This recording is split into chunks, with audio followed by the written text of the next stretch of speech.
The kitchen air presses against my chest, thick with the smell of roasted meat and vegetables scorched at the edges, as if the weight of it could crush me where I stand.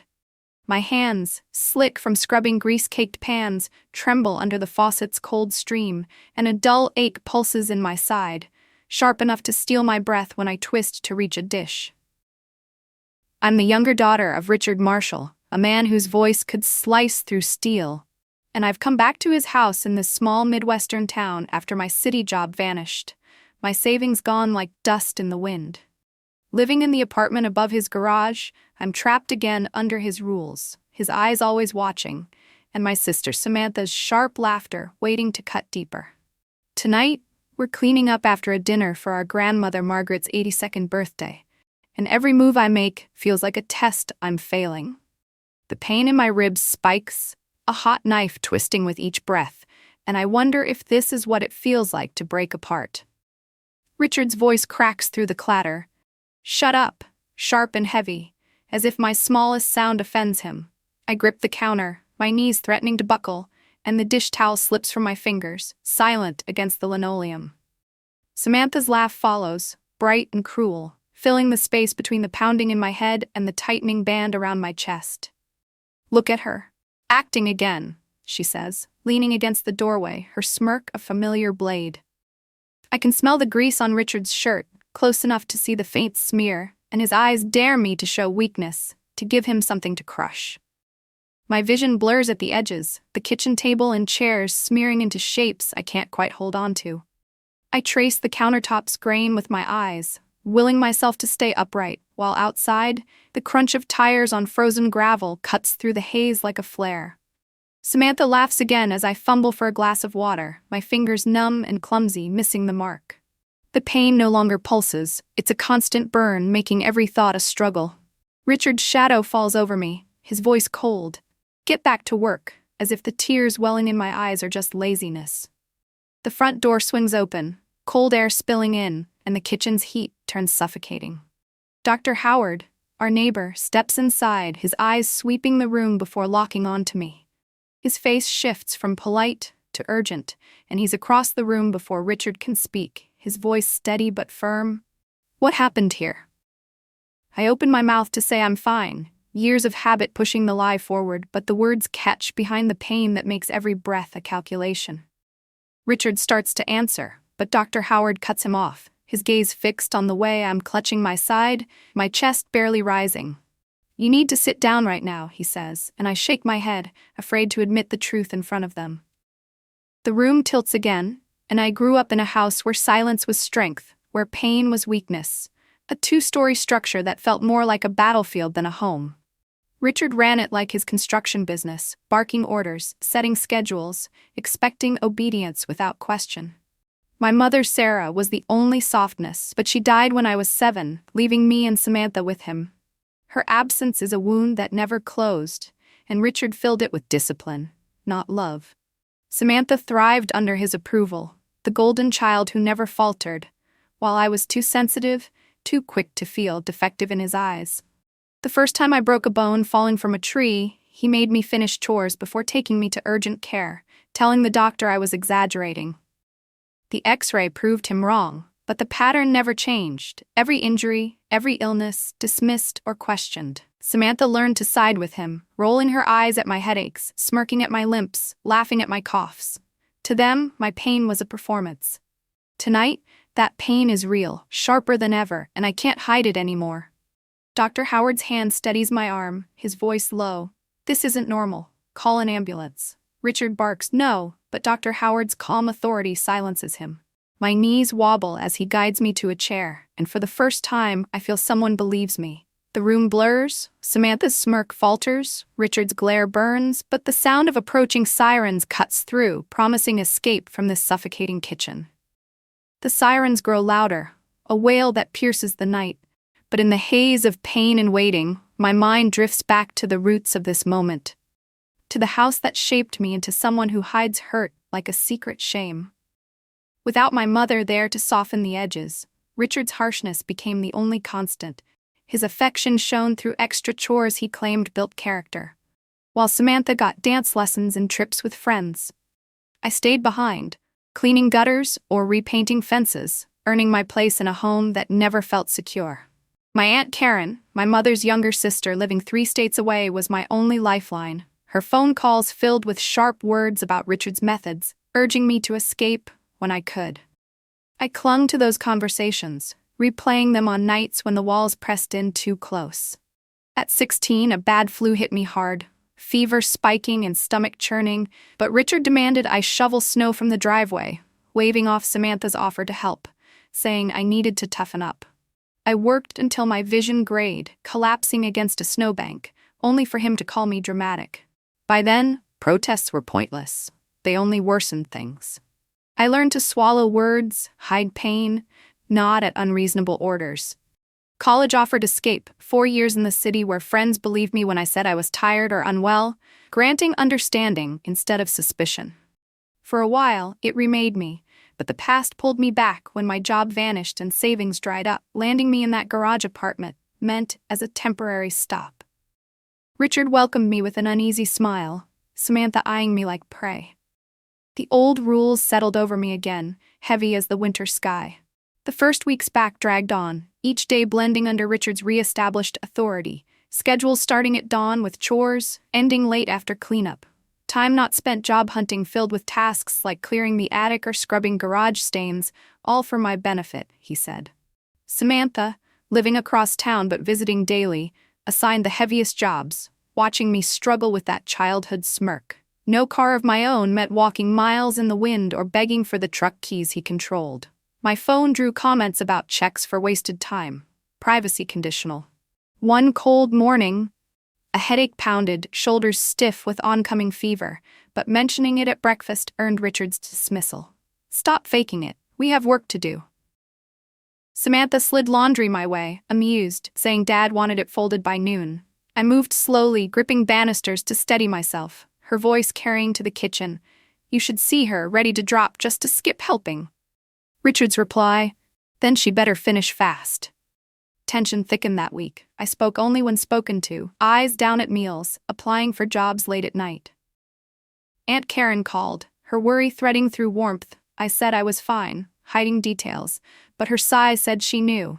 She reminded me her door was open, that worth wasn't measured by endured work. When Samantha invited me to shop for party decorations, I hoped for peace, but it was just carrying boxes and holding coffee while she browsed. My life shrank to these humiliations, reminders of the role they'd scripted for me. As if college had been a dream before the same play resumed. The day everything ignited started gray and chill, Samantha's voice drifting up, bright with plans involving me. Richard announced the birthday dinner for Margaret, assigning me menu, cooking, house prep. Samantha grinned, offering help that meant supervision. I nodded, knot tightening in my stomach. Days consumed by lists, shopping, scrubbing until hands raw. Richard inspected like a foreman, commenting on dust. Samantha pointed out misses with sighs.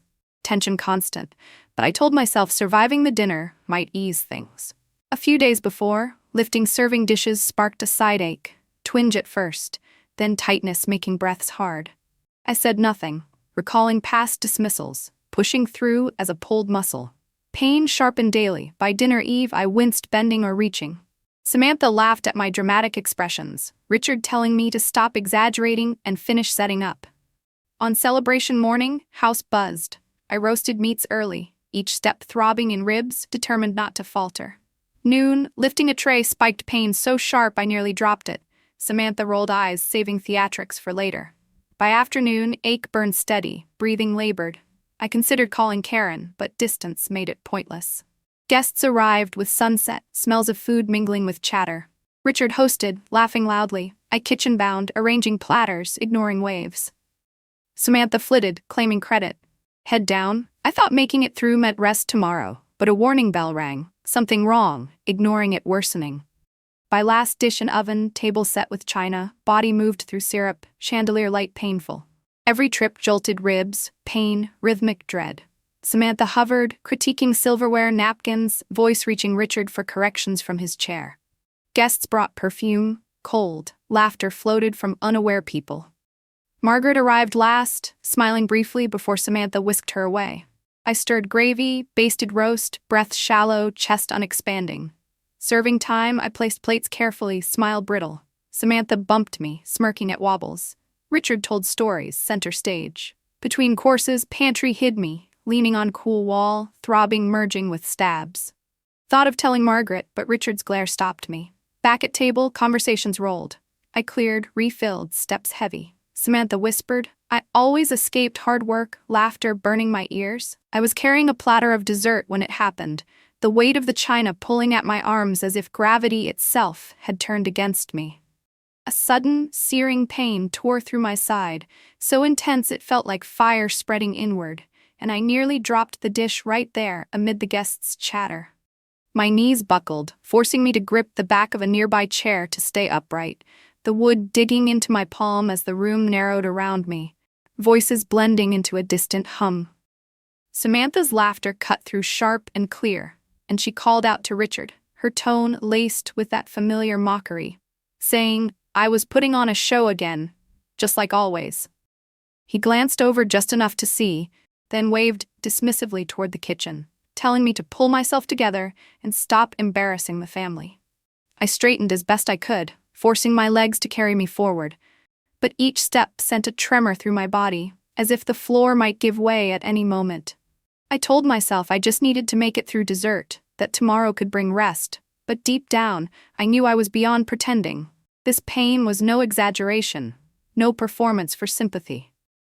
Halfway to the kitchen, my foot caught the edge of the rug, the sudden jolt igniting a fresh wave of agony in my ribs, my vision flashing white for an instant. I froze, clutching the counter until the spinning subsided, the lingering scent of roast now twisting my stomach into nausea. Setting the platter down harder than intended, the plates rattled like an accusation, and I leaned forward, bracing against the cool surface, willing my breath to steady. As I stood there, the pain radiating like heat from a stove, my mind slipped back to how I'd ended up here again, in this house that had never let me go. The return had been reluctant. A last resort after my job in the city evaporated overnight. A startup folding under bad investments, leaving me with rent due and no prospects. I'd packed my things into 2 suitcases, the weight of failure heavier than the luggage, and driven the long highway back to this small town, the familiar skyline rising like a warning.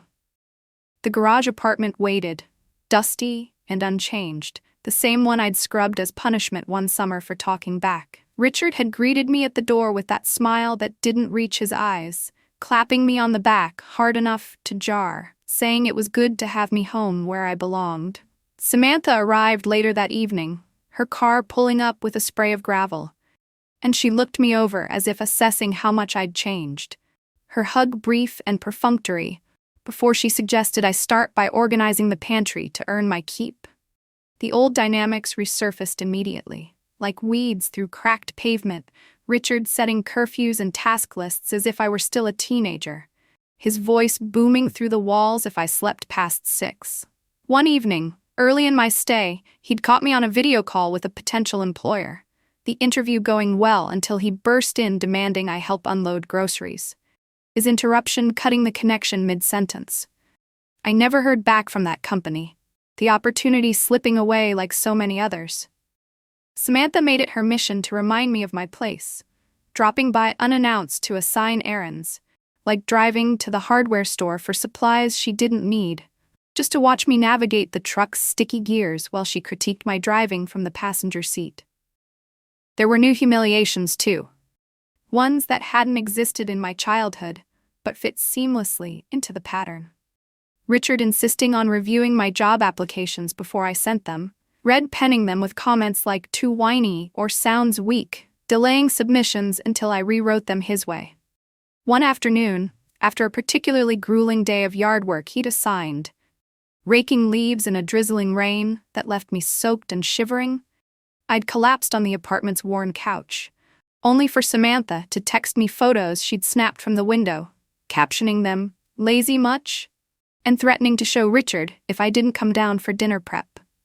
Aunt Karen's calls became more frequent then, her voice a balm over the line as she sensed the strain in mine, pressing for details I hesitated to share, like the time Richard locked the truck keys away after I used it without asking, stranding me for a job fair 20 miles out.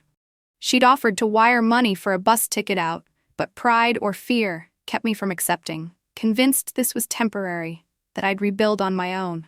Yet each day eroded that hope, the belittling chipping away, Samantha's smirks and Richard's commands weaving a net I couldn't escape. Back in the kitchen now, those memories fueled the fire in my side, making the pain feel like a culmination of all those swallowed grievances. Samantha appeared in the doorway, her eyebrows arched in feigned concern, saying I looked ready to faint, and maybe I should lie down so everyone could discuss my laziness. Her words struck like another shove, but before I could respond, Richard loomed behind her, his voice rising. "Quit dragging your feet, there's still cleanup." He closed in, his bulk blocking the light, the air growing thicker. I tried to say I needed to sit, but a stab stole my breath, hunching me over. That set him off. "Straighten up, you look pathetic," his hand shooting out to shove my shoulder upright. The force ripped through me, a gasp escaping as pain exploded in my torso. Samantha laughed again, cruel and bright, muttering about my audition for sympathy. My knees gave way slightly. I stepped back, hips slamming the counter, another flare shooting up. Clutching the edge, breath shallow and frantic, the dining room's chatter faded, my world reduced to inhaling without crumbling. Footsteps approached, heavier than Samantha's, and a voice pierced the fog. "Is she all right?" Blinking through tears, I saw Dr. Howard in the doorway, his eyes narrowing at my posture, my hand pressed to my side. "Fine," I murmured weakly, the lie automatic. He brushed past Samantha, ignoring it, asking when this started. I shook my head, not wanting to confess before Richard. "Her breathing's off," he said, tone commanding yet kind. "This isn't normal. Call an ambulance." Richard's no boomed, but Dr. Howard stood firm, his voice brooking no argument, silencing the room. Fear and relief twisted inside me as the room tilted, my legs weakening. His hand steadied my arm, whispering, "You're not fine. We're getting help." In that moment, belief from someone else cracked the shell I'd built. The pain in my side was a steady burn now, a rhythm of fire that pulsed with every move, but I kept my head down, stirring the gravy until the spoon felt like an extension of my trembling hand. The kitchen was a haze of steam and clatter, the smell of roasted vegetables and bread heavy in the air, mingling with the guests' chatter drifting in from the dining room. Margaret's 82nd birthday dinner was in full swing, and I was determined to make it through without giving Richard or Samantha another reason to call me weak. Each step sent a jolt through my ribs, and I moved slower, deliberate, arranging platters with care to hide the wince that came when I stretched too far. Days of preparation had led to this. Lists scrawled in a notebook, grocery runs in the biting wind, scrubbing floors until my knuckles bled. All under Richard's watchful eye, his comments about smudged windows or dusty baseboards sharp as slaps. Samantha had flitted in and out, pointing out flaws with a sigh, her help limited to suggesting I redo tasks she deemed sloppy. The ache had started a few days ago, lifting heavy serving dishes from the basement, a twinge I dismissed as a pulled muscle, knowing better than to mention it after years of their disbelief. By yesterday, it had sharpened, making deep breaths feel like a luxury I couldn't afford. But I pushed through, telling myself it was nothing serious, just another test of endurance in this house. This morning, I'd woken early, the gray dawn seeping through the garage apartment's thin curtains, my body already protesting as I hauled myself to the kitchen. Roasting meats, chopping vegetables, setting the table with Margaret's favorite china, every task sent a dull throb through my side, but I bit back any sound, determined not to falter. Around noon, pulling a tray from the oven, the pain spiked so sharply I nearly dropped it, my hands shaking as I set it down. Samantha, hovering nearby, rolled her eyes, muttering about saving the theatrics for after the guests left. I wanted to snap back, but the effort of breathing took all my focus, each inhale shallow and calculated. I thought of calling Aunt Karen, her voice a lifeline across the miles, but what could she do from so far? The guests arrived as the sun dipped, their voices filling the house with a warmth that felt foreign to me. Richard played the perfect host, shaking hands, laughing loudly, while I stayed tethered to the kitchen, arranging platters, forcing a smile that felt like it might crack. Samantha darted between rooms, her voice carrying as she boasted about her help, though she'd barely lifted a finger. I kept moving, ignoring the waves of discomfort, telling myself if I could just survive the evening, I could collapse tomorrow in the quiet of my apartment. But the warning in my gut grew louder, a bell tolling that something was wrong, and ignoring it was only digging the hole deeper. By the time the table was set and the final dish was in the oven, my body moved as if through molasses, the chandelier's glow stinging my eyes. Each trip to the dining room, carrying pitchers of water, bowls of salad, sent a fresh jolt through my ribs, the pain now a rhythm I dreaded. Samantha lingered in the doorway, her remarks about napkin folds or silverware placement petty but cutting, designed to reach Richard, who called corrections without rising. Guests brought the scent of perfume and cold air, their laughter floating from a world that didn't see the strain behind my steps. Margaret arrived last, her cane tapping, her smile brief but warm before Samantha whisked her to the head of the table. In the kitchen, I basted the roast, stirred sauces, each breath shallower, my chest refusing to expand fully. Serving began, and I carried plates with deliberate care, my smile brittle as glass. Samantha took every chance to brush past, her elbow grazing my arm, her smirk widening when I wobbled. Richard sat at the table's center, regaling guests with stories of his construction projects, soaking in their attention while I faded into the background, a ghost in my own home. Between courses, I slipped into the pantry, leaning against the cool wall for a moment's relief, the throbbing in my side merging with sharp stabs when I twisted. I considered telling Margaret, her sharp eyes always seeing more than most, but Richard's dismissive glare flashed in my mind, stopping me cold. Back at the table, the clink of forks and glasses rolled on, oblivious to my struggle. Samantha's voice floated, telling someone I always dodged hard work, that I'd been like this since we were kids, her laughter making my ears burn. I kept clearing dishes, refilling drinks, each step heavier, the pain a constant companion now, no longer something I could push aside. The dessert course loomed, and I carried the platter, the weight pulling at my arms, my ribs screaming with every step. The dining room glowed, warm and alive, but to me, it was a gauntlet, each movement a risk of collapse. I set the platter down, my hands shaking, and leaned against the counter, trying to catch a breath that wouldn't come easily. Samantha appeared, her tone mocking, suggesting I lie down to play the victim better. Richard's voice followed, sharp, ordering me to keep moving, cleanup still waiting. The air felt thicker, his presence looming as he stepped closer, his shadow swallowing the light. I tried to speak, to say I couldn't go on, but the pain flared again, stealing my words, hunching me over. His hand shot out, shoving my shoulder to force me upright, the motion igniting a fire in my torso that made me gasp. Samantha's laugh rang out, calling it a performance, but the world was tilting. My knees weak, and I clung to the counter, breath ragged, knowing this was no act. The gasp tore from my throat before I could stop it, the pain in my ribs exploding into a white-hot flare that made the kitchen spin. Richard's shove had set me stumbling back, my hips slamming into the counter, and I clung to its edge, my breath coming in shallow, panicked pulls. Samantha's laughter sliced through, bright and cruel, as she mocked my audition for sympathy, her words landing like another blow. My vision wavered, the kitchen's shapes, table, chairs, the glint of a knife, blurring into a haze. But I fought to stay upright, knowing collapse would only fuel their disdain. Richard loomed closer, his voice a low growl, telling me to stop being pathetic and finish the cleanup, his grease-smeared shirt filling my senses with a metallic tang that mixed with the nausea rising in my throat.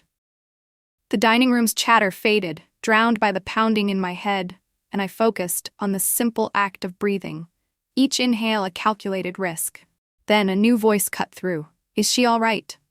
Dr. Howard stood in the doorway, his eyes narrowing as they swept over my hunched posture, my hand pressed to my side. I mumbled I was fine, the lie automatic, but he ignored it.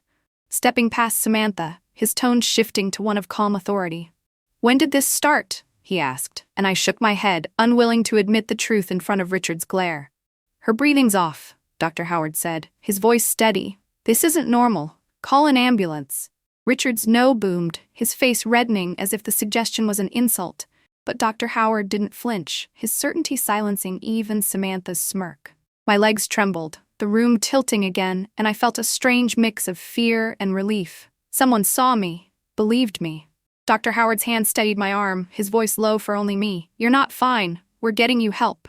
The room blurred into fragments, Samantha stepping back, her smirk faltering, Richard's jaw tight, his eyes burning with defiance.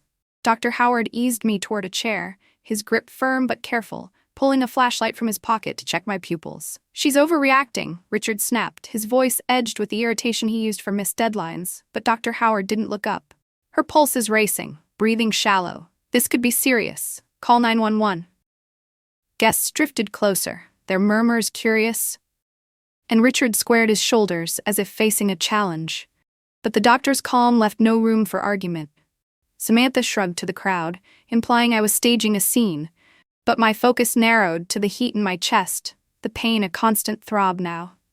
The weight stretched, each breath a measured effort, the kitchen's warmth suffocating against the cold air spilling from the open door.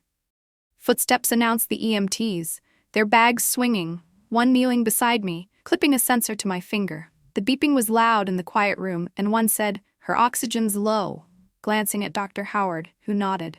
"Possible fracture, risk of internal injury. Move her carefully."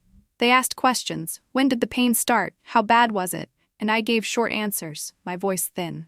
Richard stood back, pale but stubborn, while Samantha avoided my gaze, arms crossed. The EMTs fitted a wrap around my torso, the pressure both grounding and painful, and helped me to my feet. Dizziness surged, their hands steadying me. "We need to get her to the ER now," one said, guiding me toward the door. Outside, the night air bit my cheeks, guests watching from the porch as the ambulance doors opened, the interior bright and sterile, smelling of antiseptic. Strapped in, an oxygen mask over my face, the cool air was a sharp relief, letting me close my eyes. Dr. Howard appeared briefly, saying he'd call Aunt Karen, and I nodded faintly. The doors shut, the engine hummed, and through the back window I saw Richard on the porch, hands clenched, his shadow long and thin. For the first time, he wasn't in control. The siren wailed as we pulled away, time stretching strangely, the EMT beside me keeping a hand on my shoulder, asking if the pain worsened. I nodded when I could, each movement sending ripples through my ribs. The second EMT called the hospital, relaying vitals, suspected rib fractures, possible internal bleeding, oxygen improving. The words felt detached, like they belonged to someone else. I thought of Aunt Karen, how her voice would sound when Dr. Howard called, and how fast she'd drive despite the distance. City lights smeared past the windows and the ambulance slowed, the ER's bay doors gleaming ahead. Wheeled inside, fluorescent lights tracked overhead, voices and footsteps rushing around me. A nurse in blue scrubs took over, checking my blood pressure, her face close as she slid a thermometer under my tongue. Dr. Simmons introduced herself, her tone warm but brisk, ordering imaging to check for fractures and internal injury. She pressed gently on my side, the pain flaring, confirming her suspicions. "We'll start with X-rays, possibly a CT," she said. The imaging table was cold, the technician's voice calm. "Hold your breath." Back in the curtained bay, monitors beeped, blending with distant voices. Dr. Simmons returned with images, showing 2 fractured ribs and a shadowy hemothorax near my lung. "We'll admit you for monitoring and pain management," she said. Relief and fear twisted together. Proof at last, but it meant staying here, away from the only home I had, locked in by hospital walls instead of Richard's rules. As they prepared to move me, Aunt Karen's voice broke through the hallway, urgent and close, insisting on being let through. Her presence was a crack in the darkness, a promise I wouldn't face this alone. Aunt Karen burst through the curtain, her coat still on, cheeks flushed from the cold, her eyes scanning me like she was memorizing every detail. The oxygen tubing, the way my hand pressed against my side, the shallow rise of my chest. The nurse glanced at me for permission, and I nodded quickly, the knot in my chest loosening just from seeing her. She crossed to my bedside in 2 strides, taking my hand, her grip warm and steady, and asked, "What happened?" I hesitated, my eyes flicking to the doorway, half expecting Richard or Samantha to appear, their voices ready to twist this into another performance. Karen caught the flicker, her mouth tightening, and her voice dropped low, carrying weight. "Who did this?" I told her in pieces, starting with the dinner preparations, the ache in my side growing worse, Richard's shove, Samantha's laughter ringing in my ears, and Dr. Howard's insistence on the ambulance. She didn't interrupt, but her jaw clenched with each word, her fingers tightening around mine. When I finished, she said, "You're not going back there." Not as a suggestion, but a vow. Her decisiveness cutting through my fog of pain and fear. Dr. Simmons returned, checking my vitals, explaining to Karen that I'd need days of rest, pain control, and monitoring for the hemothorax. Karen asked precise questions, recovery time, mobility limits, jotting notes with a focus that felt like armor. Once the doctor left, she leaned closer, her voice firm but soft. "This isn't just about healing physically. We need to make sure they can't rewrite this." Her words hit with clarity I hadn't let myself grasp, too focused on surviving each day under Richard's roof to see how they'd spin my pain as exaggeration. My stomach clenched at the thought of their lies, but Karen was already outlining steps, medical records, EMT reports, Dr. Howard's statement. No room for doubt. Her certainty was oxygen, giving me something to hold on to beyond the throbbing in my ribs. That night, after she left for a motel nearby, I lay in the narrow hospital bed, the blanket's weight grounding, the monitor's beep a reminder my body was still fighting. In the quiet, I let myself imagine freedom, walking into a room without bracing for criticism, hearing Samantha's voice without its cruel edge. It was fragile, but real. A possibility I hadn't dared consider in years. The next morning, sunlight slipped through the blinds, pulling me back to the antiseptic scent and hallway murmurs. A nurse helped me sit up, the movement sparking a sharp pull in my ribs, stealing my breath for a moment. She said Dr. Simmons would update soon, and soon after, Karen returned, more composed but no less determined, a slim folder in hand. "I've got the EMT report," she said, showing me printed lines detailing my condition. Visible bruising, shallow breathing, my statement about the shove. It was stark, unemotional proof. She handed me her phone, showing a text from Dr. Howard confirming he'd write a statement and testify if needed. Gratitude and disbelief tightened my throat. I'd spent years believing no one would stand between me and Richard's control. Yet here were two people doing just that. Dr. Simmons confirmed my oxygen levels were improving, the bleeding stable, and discharge might come in days if trends held. Karen noted every detail, safe activities, warning signs, her pen steady. Then she leaned in, "We're filing a police report before you leave." Instinct urged me to protest, to say it'd make things worse, but I knew there was no worse left. The line had been crossed. An officer arrived that afternoon, Karen at my side as I recounted everything. The dinner, the shove, the laughter, the pain. His expression stayed neutral, but he asked sharp follow-ups, noting names, assuring me the medical evidence, and Dr. Howard's testimony would carry weight. Speaking it aloud, peeled back a layer I'd hidden under for years, leaving me lighter but exposed. That night, the ward quiet, the monitor's beep and distant oxygen hiss kept me company. Beneath the pain, a new feeling stirred, anticipation. I wasn't bracing for Richard's next move, I was thinking of mine.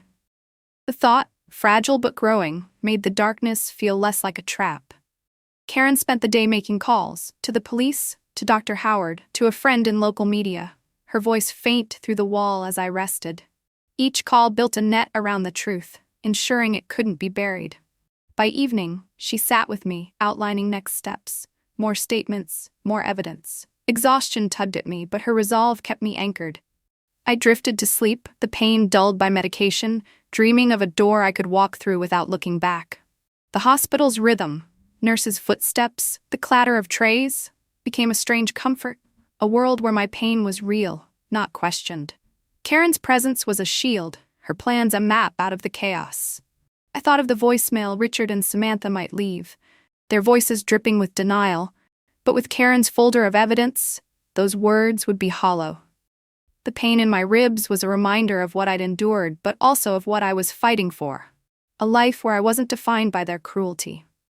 As I lay there, the monitor's steady beep felt like a heartbeat of my own, one I was just beginning to hear. The hospital's sterile hum faded as Karen drove me to her house, the winter air sharp against my cheeks, my ribs aching with every bump in the road. Discharged with a packet of instructions and a small bag of medications, I leaned against her car's headrest, the protective order against Richard a quiet weight in my mind. Karen had already set up her guest room for me, pillows and blankets ready, a space free from the suffocating rules of my father's house. The drive was quiet, The heaters hummed, filling the space until she said softly, "You know they'll spin this." My grip tightened on the seatbelt, picturing Richard claiming it was an accident, Samantha insisting I tripped, their voices weaving a story to protect their image. Karen glanced at me, eyes steady on the road. "That's why we get ahead of it." At her house, she settled me on the couch, water and pills within reach, and began making calls. Police station, Dr. Howard, her media friend, each one a thread in a net to hold the truth. I listened, half dazed, as her voice carried through the wall, my mind torn between fear of their retaliation and relief at being believed. That evening, we sat with her laptop, documenting every incident, Richard's shoves, Samantha's taunts, dates I could recall. Each memory a heavy stone pulled from years I'd tried to bury. It was exhausting, but each line we typed felt like reclaiming ground. The next morning, we went to the police station, signing statements, handing over medical records Karen had collected, the officer nodding, saying Richard and Samantha would be contacted soon. My stomach knotted, imagining their fury, but Karen squeezed my shoulder. "Let them talk. Lies don't erase bruises." That night, her kitchen glowed with the warmth of an oven, the clink of cutlery, a soft contrast to the chaos I'd left. She handed me the police report, stamped and signed, its presence a shield. 3 days later, Karen woke me with coffee and a tense look, saying the local paper had published the story, sparked by her friend seeing the report and Dr. Howard's statement. I grabbed my phone, heart pounding, and saw the headline, "Local man under investigation for assaulting daughter." It named Richard, no one else. But in this small town, connections were clear. Comments trickled in, some cautious, some outraged, a few from people I knew, validating me in ways I hadn't expected. A blocked number called, Richard's voicemail seething, calling me dramatic, ungrateful, tearing the family apart. Samantha chiming in, mocking my need for outsiders. I played it once, then handed it to Karen, who saved it for the officer. Dr. Howard called, reaffirming his detailed account of my bruising and breathing, his calm tone steadying me. Over 2 days, support grew. A neighbor dropped off a casserole, whispering she believed me. A classmate messaged, recalling old bruises she'd suspected. The validation was overwhelming, like air after holding my breath too long. The police called, confirming Richard's formal charges and a protective order barring contact. I stared at Karen, the words sinking in. "He can't come near me." She nodded, smiling faintly. Samantha posted a vague online jab about betrayal, but I didn't respond. Silence felt stronger now. We gathered final evidence, photos, statements, medical notes, for the court date. The courthouse loomed days later, its wooden paper scent clinging as we passed through security. My ribs ached, but I held my head high, Karen beside me. The prosecutor nodded reassuringly, files ready. Richard entered, his gaze landing on me, twisted with disdain, as if my presence was betrayal. Samantha followed, her smirk faint but sharp, expecting to win. The judge's entrance silenced the room, and proceedings began, formal and nerve-wracking. Dr. Howard testified first, his voice steady, detailing my injuries, the blunt trauma undeniable. Karen followed, recounting the night, unshaken by cross-examination suggesting I'd exaggerated. My turn came, standing like climbing a steep hill. I faced the judge, voice steady, recounting Richard's shove, Samantha's laughter, the pain that broke me. Photos of my bruises flashed on the screen, the silence heavy. Richard's defense, misunderstanding, family tension, crumbled against medical records, reports, and the voicemail, played in full, their cruelty echoing. The judge's expression hardened. After arguments, the verdict came. Guilty of assault, violation of my rights, jail time, counseling, a fine for medical costs, a 5-year protective order. The gavel struck, a release, severing chains I'd worn too long. Richard was led away, his glare failing to shrink me. Samantha's face paled, her phone clutched like a lifeline. Outside, the cold air bit, but each breath felt clean, lighter than the winter wind.